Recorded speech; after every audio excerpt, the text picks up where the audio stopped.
Attention, citizens. It's time for Super Pulp Science. This is Super Pulp Science, where we talk about how genre gets made.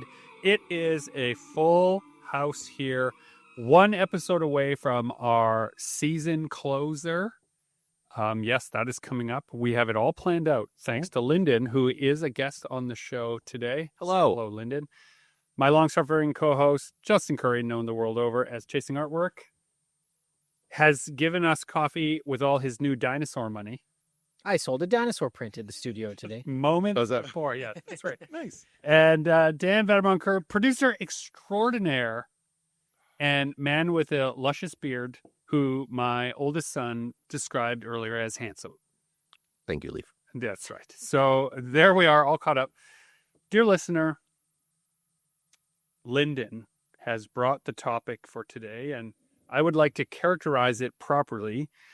He thinks it's important for artists to expose themselves. That's how he put it.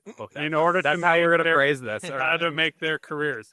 That in order to get somewhere in comics, you should be willing to work for free, to do stuff just for a writer who messages you on the internet. That is definitely to your best interest. Isn't that right, Lyndon? That's just how you characterize it. A unique way of characterizing the question I posed this morning. However, I do want to immediately say, yes, I do think that to make it in any field, you need to be willing to work for free. Interesting. For how long? Yes. That's the question. Yeah. Okay. So, in the interest of framing this discussion for the dear listener constructively, we have said a number of times on the show that if you wouldn't do it for free, you probably will not be paid to do it. And what we've meant by that, I don't know about what I've meant by that is, if you're already doing it regularly because you love doing it, you're doing it for free often. That will mean you've put in more time and energy into doing the thing than a person who only got paid to do it. And then when you compare the two piles of work, yours will usually stand out as being better, more unique, because you, quote unquote, did all that work for free. Now, back in my misspent youth of the 80s, they called that building a career, not doing free work, but Or paying your dues? is paying also- your dues, yeah. right? Can it be totally misused by upper management? Yes, we are all nodding sagely. Yes, it can. Can you be abused by people who have claims that association with them will give you the benefit of your career that money could not give you? Yes, that is so rampant, especially in the creative arts. So you have to be careful of that. Everywhere. Internships. Yeah. Unpaid internships. Unpaid internships. Paying, promotional exposure. Yeah. All those buzzwords. Art contests, Yes. right? art- Those get Talent searches. talent and- searches. All of these things are very triggering to people in the creative fields. But I think it's not unfair. Gentlemen, save me from causing too much of a ruckus here. It's not unfair from saying that people on the internet with opinions about their own work often have a much higher opinion of the value of their amateur work than their amateur work warrants that they're demanding. So like, don't work for free. I'm worth this. The going rate in the industry is this. I shouldn't get out of bed for less than this. Well, the dues you should have paid are related to the amount of hours you put into refining your craft, not a set value that anyone approaching the craft should have. I think on this show, like long ago, in early episodes, you had a story about trolling around on the message boards and people asking what they should charge to do, say, commission work, and coming up with a number based on the number of hours it takes them to do that work, sort of ignoring the fact that like early in your career, even if you put in 10 hours into a piece, that doesn't mean it's going to be good. Yeah, it's not necessarily good. But the time is important. I had a student for a recent assignment. It's not designed to do this, but the student told me they spent 11 hours editing an assignment for me, a podcast assignment. That's a lot of time. It's a lot of time. I certainly do not put that much time into this podcast. But what I said to that student is like, I said, and she's like, I couldn't stop. I was having so much fun and I did this and that. I'm like, oh, that's a good sign. It means that it didn't feel like 11 hours and that you are 11 hours closer to being like an expert editor now. You have that much more experience. And in editing and video editing, they do count it as hours. They do want like hundreds of hours of editing time. That's how they measure that. So that's good to spend the extra time if you feel you need it. But there are good hours and bad hours. Like, for example, if I spend an hour at your boxing gym, right? It's not equivalent. Please do. You will be carried out in a bucket. This is the point I'm trying to make. The hour I spend is not equivalent to the hour you spend, but we both spend an hour, right? And so it depends on your training, your expertise, the amount of lumps you've already taken, the number of times you got knocked down and picked yourself up, right? I can only spread the boxing metaphor so thin, having never been in the ring myself. Right. Time to get in the ring, Gregory. Yeah, that's not true. Actually, I used to take in my misspent use with the group home that I worked at. We would take those kids to the boxing thing, and I would do some of the workout, and then fall into a puddle of my own worn out bones. That was like almost 30 years ago. Mm-hmm. Whoa, that's almost 30 years ago. They had boxing back then? That's instead of a pay raise, you had to box your upper management. I don't know where I heard it or where I got this from, but I remember like early in my career when, I was a graphic designer. I was doing illustration on the side and I wanted illustration projects that just weren't my own. And I thought I was getting good enough to warrant getting hired as an illustrator. And so, these are the early 2000s, scouring the internet for like illustration Jobs. Not jobs. Freelance jobs. Like I still had a full-time job. So I wanted more projects, more one-offs. Like I just wanted to Would it be practice. fair, just based on how I know you, you were looking for challenges, not jobs. Because you already had a job. You could do graphic design all day long, but it wasn't challenging to you, which is why I did so much work. I was making leaps and bounds in my graphic design career, but my illustration career really hadn't taken off in any real way. And somewhere along the line, somebody told me, if you're going to do stuff for free, if you're going to do like contests or whatever, 2 birds with 1 stone. Like if you're going to do this for that person, make that project work somewhere else as well. Yeah. And I always took that to heart. If you're gonna do any work for free, find some way to take the core of it or part of it or all of it and reuse it again somewhere else for yourself. Perfect. Yeah. I think that's really good advice when you're starting out. Here's an applicable piece of advice for people who are in the comics world or art adjacent and they're wanting to do fan art. Pick a fan art that, for example, this is a direct example from my own life. I love Frankenstein. Frankenstein is on everybody's lips right now because of Mr. Tortoro's thing. But many years previous to that, I did a big, what I thought was an alternate cover. The cover I always wished. Yeah, it's right there. The cover I always wished Frankenstein had. And I used the type treatment from the first edition of Frankenstein. I always wished that it had been more prominent, the Modern Prometheus title, rather than make it a subtitle. I made it the title. And I always liked it enough that I wanted to explore. And then I was also really challenged. The challenge I was looking for is snow and rain. At that time in my illustration, I found to be an enormous challenge. So I said, okay, the last scene in Frankenstein is on the ice floe. I could try to put snow in a non-standard way into my composition. That would be a fun experiment. So I was trying to practice. I knew I would have a piece that people would recognize. And so if it turned out halfway decent, maybe I could sell it.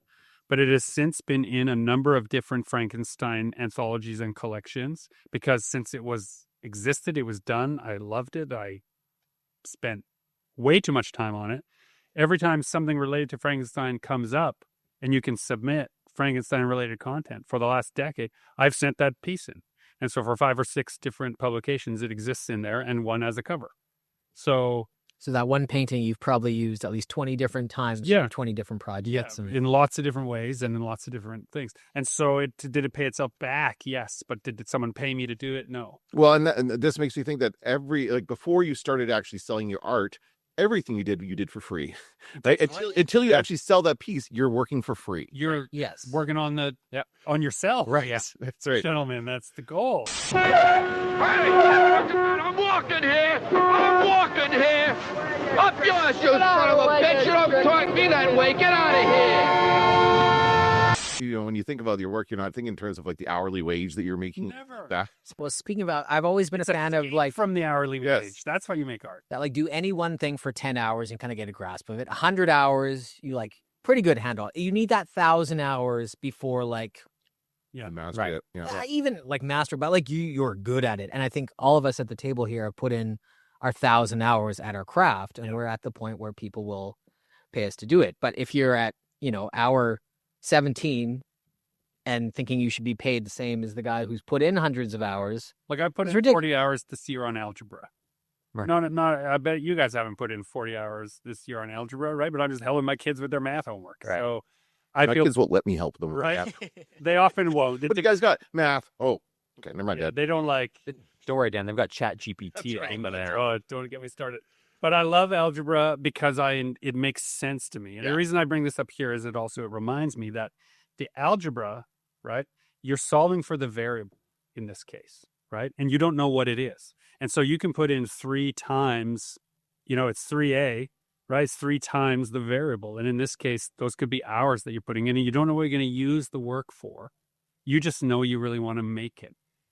Dear listener, that is enough when you're starting. Even when Justin and I were talking in the freight elevator as it clankled down into the lower floors, how we spent the last 2 days, each of us in our own worlds, our own little corners of the world, just making stuff we wanted to be making and how it made us feel so good. We're not 100% sure what it's for necessarily. We don't know what project it is, in my case, where it'll actually go, but there are challenges related to compositions.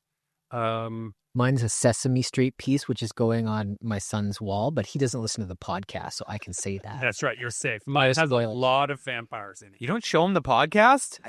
This is just this is opening up a whole new like genre for you to explore as an artist because you're going to be Stuff studying your art kid with your would like. kid. Yeah. It's going to be like you're going to have and you're going to sell this stuff too. Are you just creating this for your son? He's gonna inherit this empire when he's older. So That's right. The burden. Right. He's going to have to carry it like that old lady with all the stuff on her He's going to do back in Labyrinth. Paw Patrol. You can do like what's another big show with the kids? Miss Rachel? I don't know what that one is.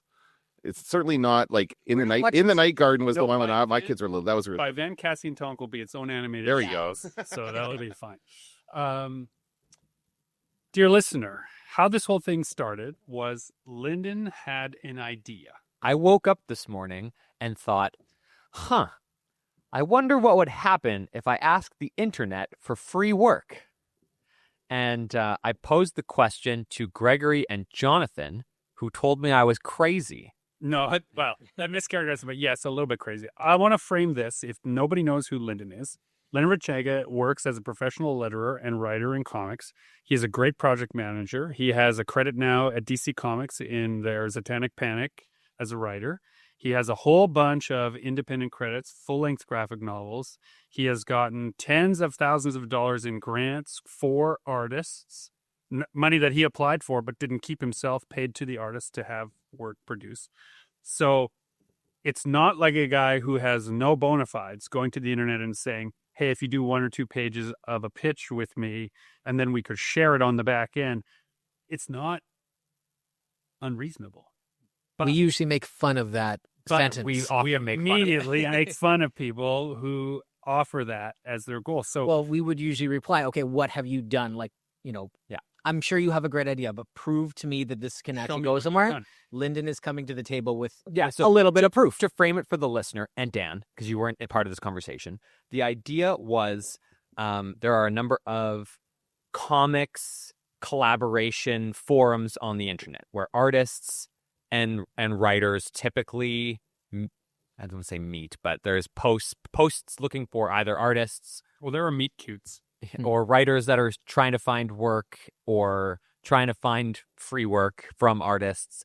And I haven't done this still. So nothing has happened. Still hypothetical, yeah. It's still a hypothetical. But the idea was if I went into one of these groups and I asked for artists who would be willing to collaborate on a 4 to 6 page short comic with me. Do I have enough that I can offer them without giving them money? And I want to get you to clarify something important. Yeah. Why 4 to 6 pages? Because, it's short. and also, in order to submit to a publisher, this is what they're asking. Those editors are asking for that length. So this is real insider. I'm applying to lots of stuff knowledge. That's why he's asking for this. So you're asking for someone to collaborate with you in order to create something to be submitted to publisher. So not initially. The idea is I would ask for 4 to 6 pages of work that would act as a testing ground to see if I and that artist work well together. And we would collaborate fully in the sense that I do not have a pre-written script or idea that I'm bringing to them. We would build something around what they enjoy drawing, what they like to draw. And at the end of it, we would have a short comic that we could each sell however we wanted to. So they would retain the rights for selling that and ownership and all those fun things. And I would have new work that I could submit to publishers and editors, which is something that I do regularly. So currently I'm building a habit of every, say 6 to 8 weeks, for example, I am trying to send out new work to the various editors that I know at DC Comics, at Marvel, at Image, at all these other large publishers. Mm-hmm. And so I want to characterize this a little bit for the dear listener. It's not the same email. Hey, remember me? Hey, remember me? It's a very important practice that Lyndon has gotten into, which is produce new work, touch base and say, hey, it's been a while since I talked to you. Since I last talked to you, here's some new stuff I made. Yeah. That's short, complete, finished work. Yeah. This is really important because then the editor can watch you grow. If they don't think you're ready the first time, by the 10th time they open your emails over the course of, this could be years, they've seen steady, regular improvement, professional level improvement, and they go, oh, that's the kind of person I want to work with. Okay. So while it would be a part of my habit of reaching out to all of these editors, what it also provides a newer artist is a vehicle that gets their work in front of these decision makers at larger publishers, if that's something that they want to do. And we've seen a lot of people online and in person really struggle with finding a way to get in front of the editors of these larger publishers. Break in is the term. Breaking in is the term because they will occasionally do portfolio reviews, but they're only ever in person at large conventions like in New York or a San Diego Comic-Con, and it's a very limited number of people that they'll accept. Gregory can confirm this. He's done a portfolio review. That's right, yeah. And There was me and Scott. You saw the pile that you added to it. It was just this mountainous heap. yeah. So So then I saw the online hatred after that none of them were chosen. So the concept is 4 to 6 pages of work. You get to keep the work. It's something that you can sell and place to your strengths as an artist. I will put it in front of a larger editor in the course of my regular exchanges with these people. And if we like working together and we want to expand that idea into a full, or come up with a new full series pitch, what the artist can be comfortable knowing is that I'm already in contact with a lot of the editors, and so I know where to send these.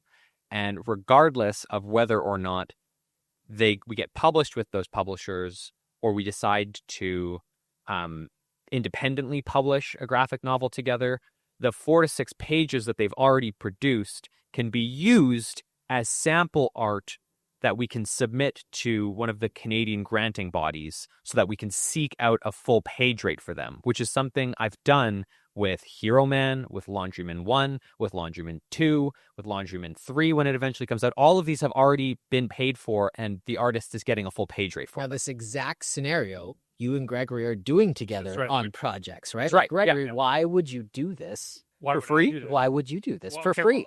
You know, Cass, that's a funny thing, you mentioning money. Because I was just about to ask you for some. Wait, can I just respond to what he just is laid out here? Because I want to say, Yeah, this sounds like a good deal. If I was an artist, I would take you up on it.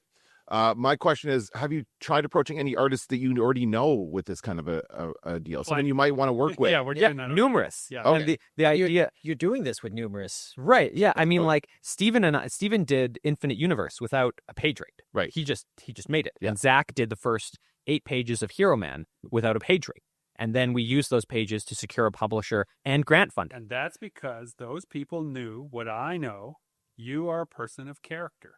That's what I'm saying. Well, Like, the find somebody you know. The internet won't know that. No, But the internet won't know that. Because this is what I want to make a point of saying, is the internet won't know that if that editor said, Lyndon, this story is not right for us.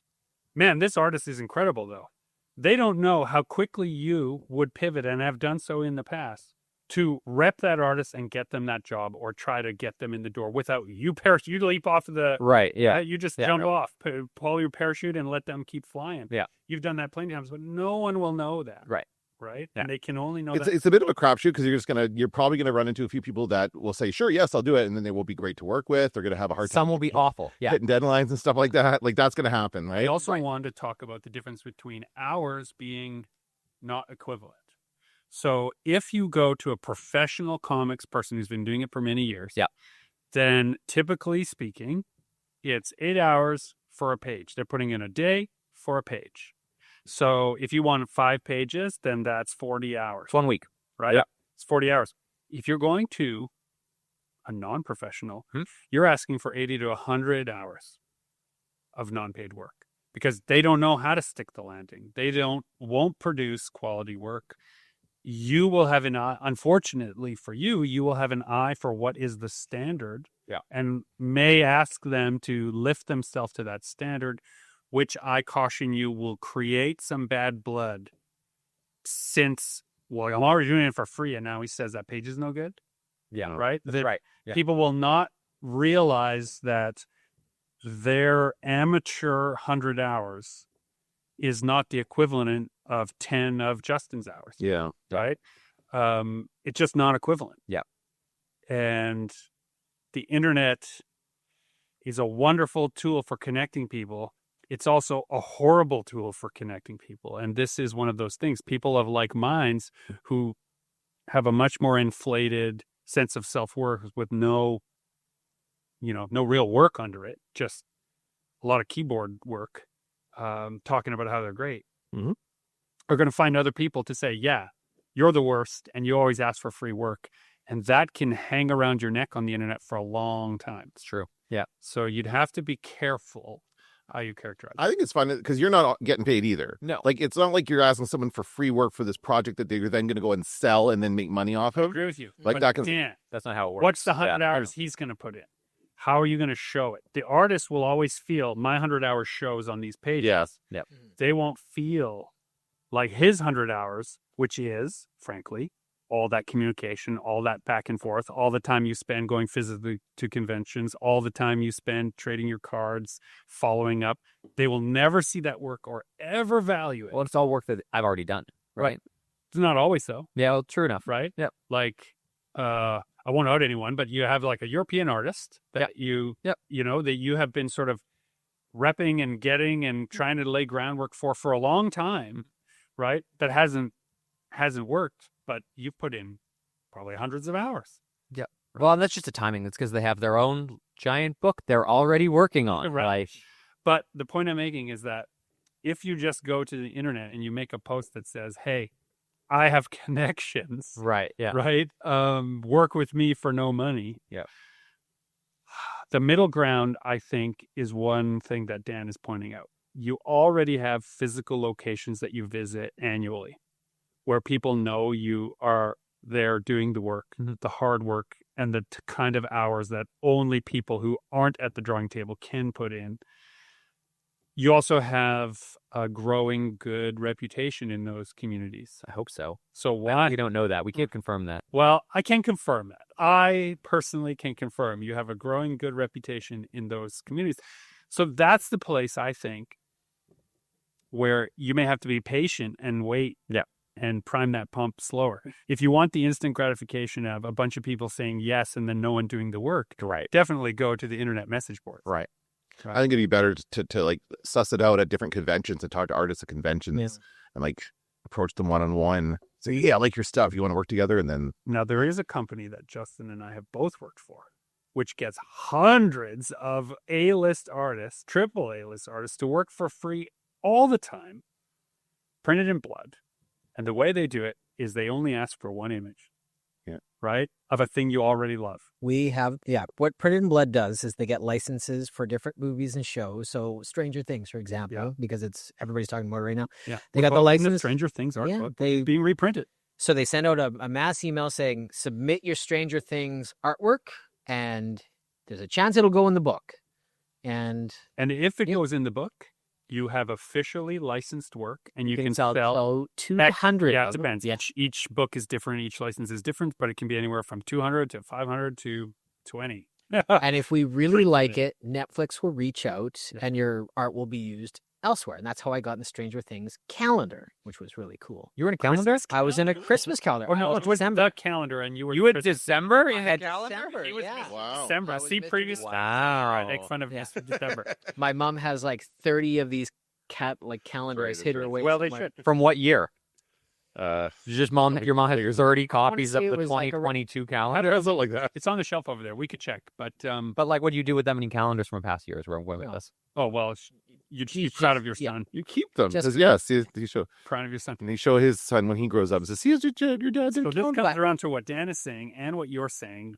Yeah, I want to point out what stuff like what Printed in Blood does really well is it's not just a worded email. It is a very well designed and thought out document of what the plan is and what they're great prepared to. point. Yeah, like Great point. the big clients You always could give learn you from that for sure. like a PDF of like the project, right? It's not just a, hey, what about this in a text, right? It's a lookbook, a yes. project. It has the logo. It has the reach. It has the timeline. It has the plan to market. It has everything. Oh, they've thought this out. This is not just a whim. Like there is a document to go with this project. If only someone would work with me. It's not like that.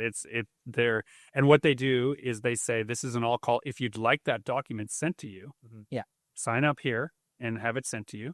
And if you never want to do it, they don't follow up with you. You have to follow up with them.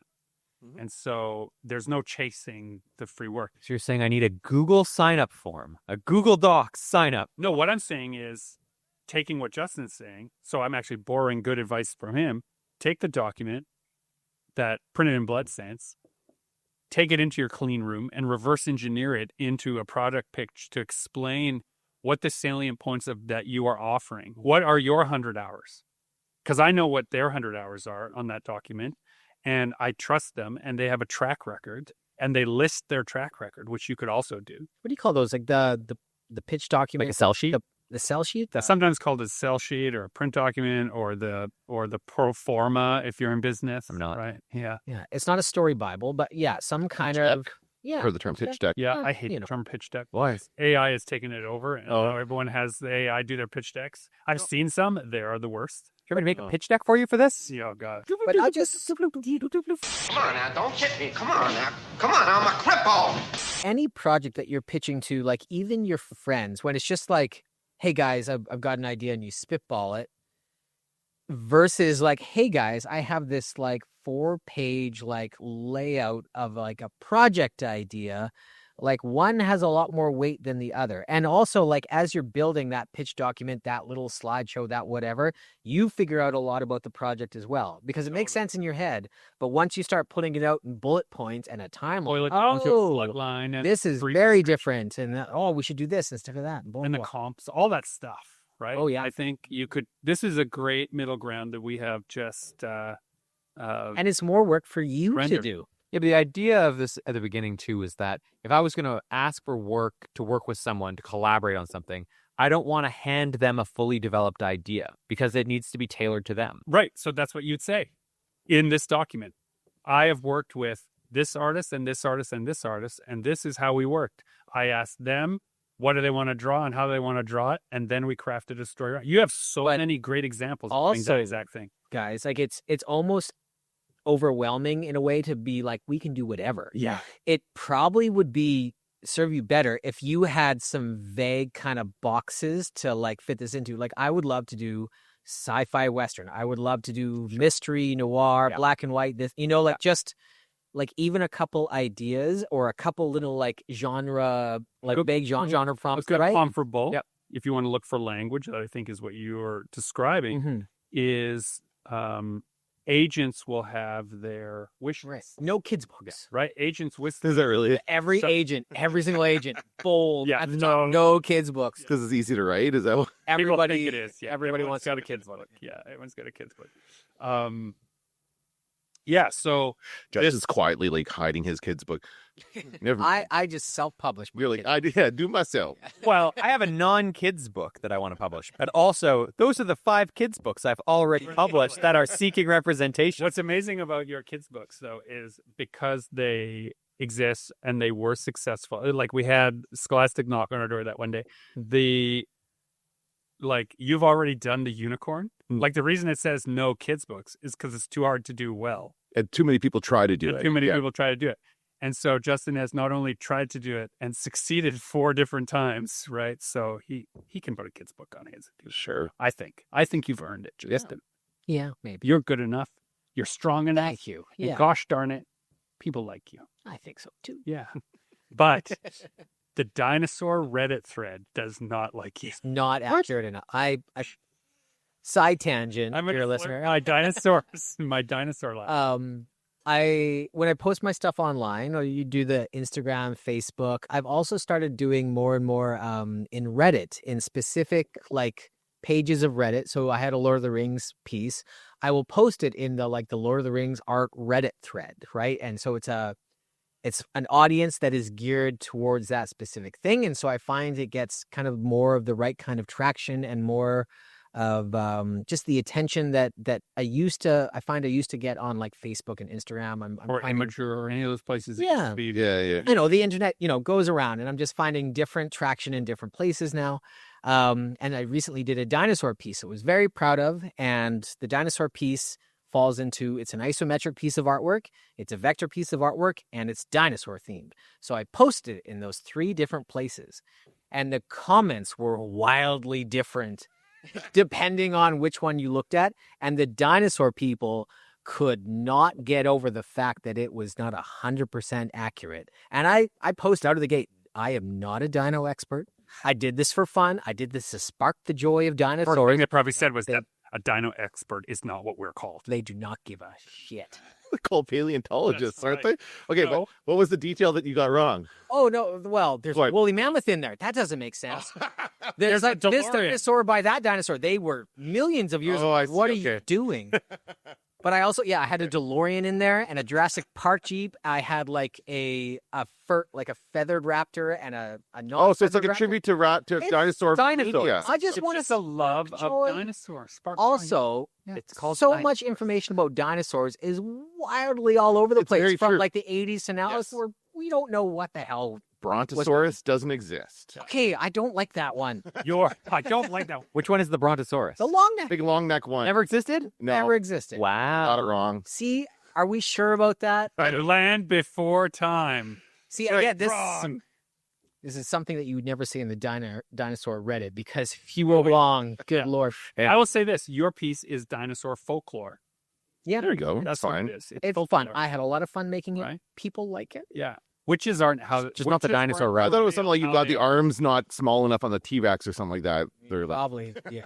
I They can't did wait get- till we find out that the T-Rex's back legs were actually its front legs, Yeah. and its front legs were actually its back legs, and that's And why maybe it had next such time you a get a full big time- tail so Yeah. it can balance. and it always died in a weird way that made itself That's right. reverse around. Anyway, Yeah. okay. So after that rant, I think it's important for us You brought it up. Yeah. recharacterize what it is we were talking about, and that is the internet is a strange place where everyone's Depending opinion. where you go with. That's right. Very, And very where you different go, reactions. the opinion is going to vary. And back in my misspent youth, digital webbing was a place I used to go to look for work and do work and find other people to collaborate with. And I haven't been back in a long time, but a few years ago when I checked again, they had split their message board into something that was like paid work and collaborators. You were no longer allowed to post unpaid work or back-end collaboration work in the regular threads. So only people, they had to self-identify. I'm willing to work for nothing and just find a collaborator. I can only post and see posts on this board. I only work for money. I am a professional and I only offer money. That's a whole other message board. And they didn't mingle the two. And there was an effort made to say both of these things are true and necessary. And lots of people want to do both. They can't happen in the same space because the people who comment on the one, right, like it's not fair to ask for free work, aren't the same people who are willing to do free work and want to add to their portfolios, right? So you have to separate those places. The big one that I think it's getting thrown around a bit less these days, but think of the exposure. Think of the do we have any exposure stories? That's how I start 50 followers that I've got. Oh my gosh, so much exposure. Has there ever been a project that you did and the exposure was completely worth it? Never. No? What kind of exposure are we talking about? Yeah, here? completely. You used the clarifier completely. That's basically what I'm offering. Yeah, like what Exposure to whom? even if they paid you, the exposure was so great, it would have been okay if they hadn't paid you. Okay, yes. Yeah. Yeah. What do you got? Red Earth, working with Andrea, I would have, if I had known what I know. But here's the thing. If I had known what I know now, I would have worked for free. I would have put every dollar that I got paid to work on that production into paying the other people on the production higher wages so that they would have been happier to have done. Keanu. Right? No, but but you don't know. Yeah. Mm-hmm. And so you can't operate under those. You can't go into every project with that mindset. And I went into too many projects like that. When I worked on The Dark, and this was with big names like Steven Erickson and David Keck were on there. We had a producing partner. We had a studio attached, and we were going to, in the early days before smartphones, we were going to do a streaming style service before YouTube even existed, ladies and gentlemen. Wow. A streaming sci-fi show. And thousands of hours of labor we all put in the hopes that it would work. Didn't work. But I would still do it again because I was so young in my career. That's what I was going to ask. Yeah. You would do it again because that was early in your career and you needed something like that to pour yourself into. Some of those people are dear friends to this day. Yes, psychologists. It could be a trauma bond, but we're dear friends to this day, and we're working on other projects regularly. And we didn't eliminate that situation. We transmuted it into other things. And that project became another stepping stone for me, which was working as the art director on an independent horror feature, psychological horror feature, Agrosomnia. A mess. What a mess of a project that was. I'd still do it again, So like when you're young enough that the challenge, the excitement, the like, what a cool job is enough that you don't, and you're like, you're scraping by, however you're scraping by. You're like, I had other jobs outside of this full-time job of working on this thing. And I was going to school full-time at the same time. It's hard for me to say to people, don't do free work. Don't even thank me. I gotta have more than 10. I gotta have $57. I simply don't have it, Joe. What's different about what you're offering, Lyndon, is like, in my mind, all these, I'm going through the catalog of do it for promotional, do it for the exposure, we'll all make money in the back end. It was always me trying to fulfill somebody else's dream. It was always somebody else's idea. But kind of like the most exciting part about what you're offering is you're going to work with them to like produce one of their ideas in a small Yeah, we're going to work together on it. Right. Yeah. Who owns it? Let's get into the nitty-gritty. In what sense? Well, this is what people are going to ask you. Right. Right? Who owns it? We both own it. How?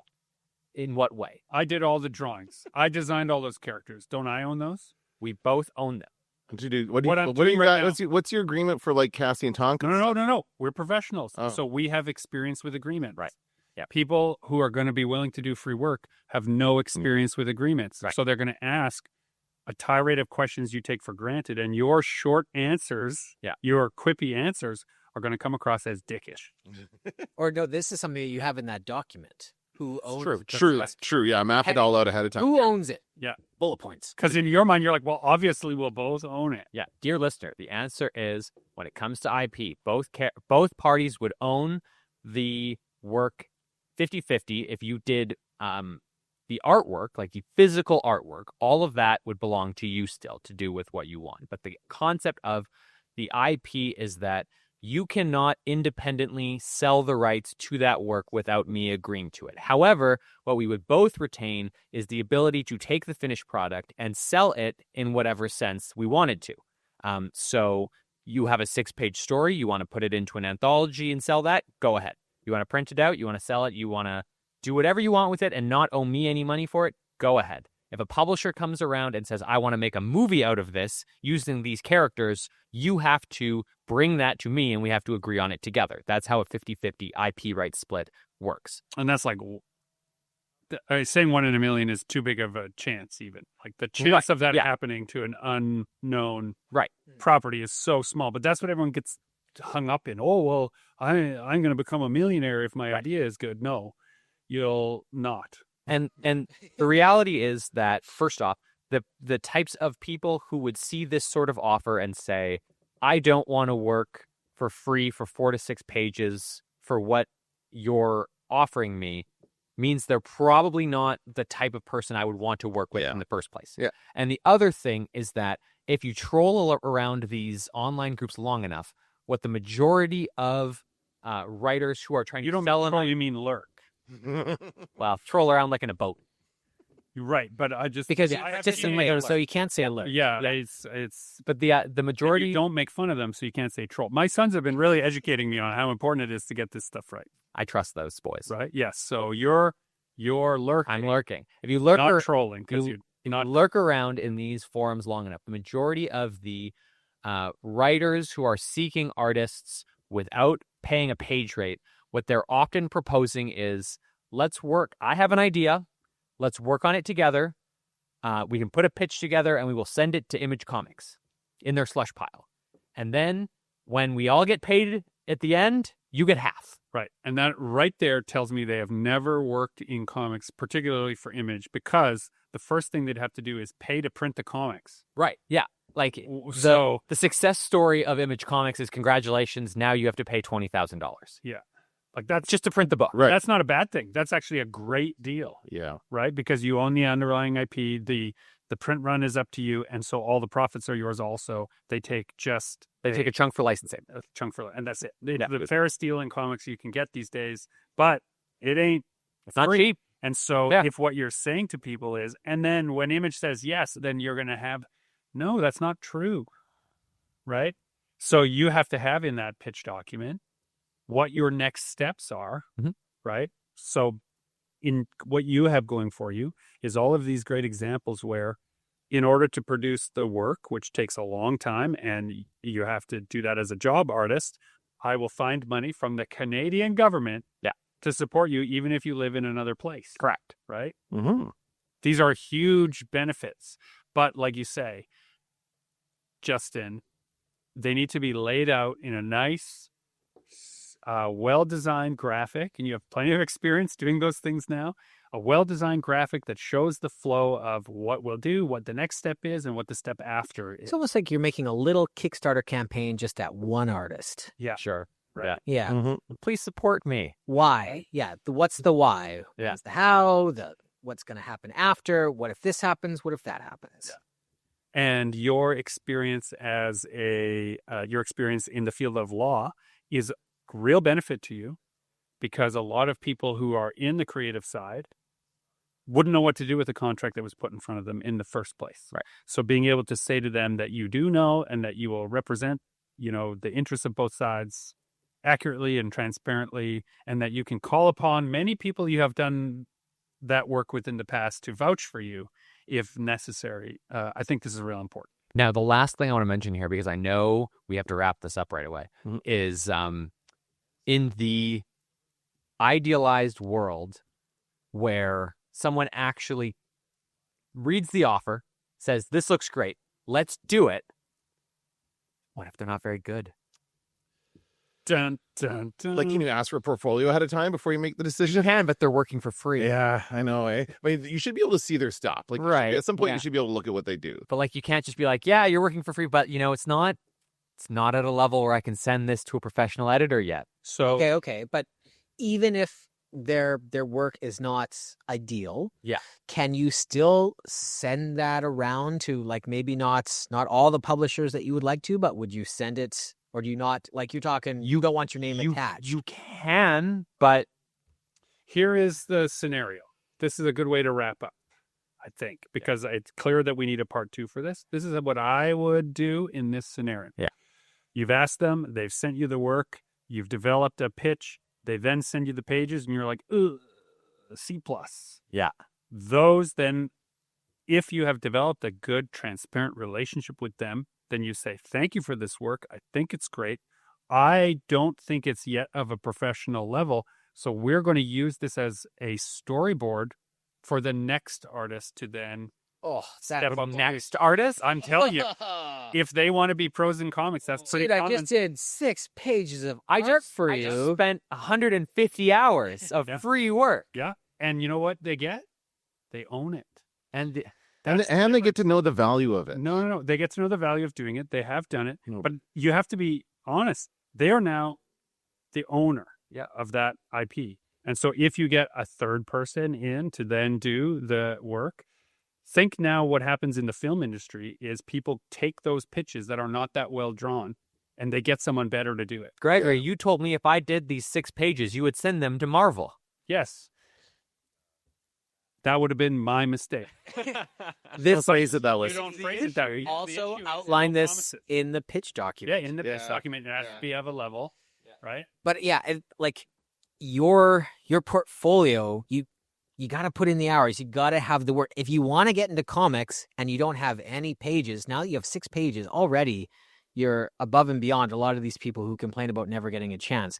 Too many people think that they just wait around and get hired to make a comic, and that's not how it works. Yeah. You have to make dozens and dozens of pages for free before anybody's going to to pay you disappointment. to make a page. Your role here, Lyndon, may be helping people get used to Trick disappointment. them into my making God, pages. There you go. What an idea. So, dear listener, if you're really looking forward to getting used to disappointment, I think you should follow Lyndon on all of his socials and submit some of your work to him. My favorite thing about this conversation, gentlemen, is how much more we have to say, but the time is up and we will revisit this topic as the experiment unfolds. This has been Super Pulp Science. I am GMB Kamichuk, encouraging you all to join the fight and make comics.